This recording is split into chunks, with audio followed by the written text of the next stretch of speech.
My name is Amy Critchett, and I am the executive producer of Public Artworks for Leo Villarreal Studios. Leo Villarreal is a renowned light sculptor. His public art practice includes creating artworks on bridges and buildings and sculptures that are site-specific. We've been using color kinetics products for decades.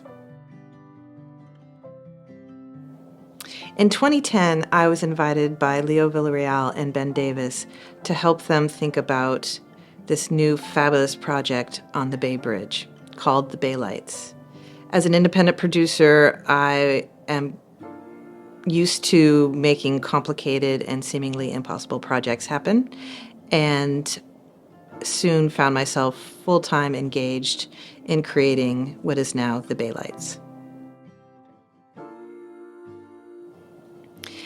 Every project we do on the municipal scale includes environmental studies and a thorough investigation of environmental impact.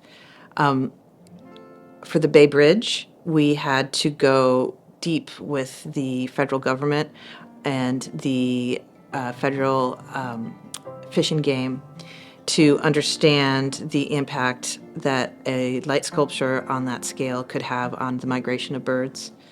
And certainly it informed the way that we approached the project. In London, our environmental studies were more about bats and bugs that live in the mud. The Thames rises and falls up to 15 meters every day. So the environment surrounding that important river is huge. In the future, I think it's crucial that these sorts of projects are robust and sustainable, that maintenance and service is viable. As we are in the commissioned artwork environment, we have clients who are very enthusiastic and understand the value of creating an artwork, but it's a challenge 10 years in to maintain it.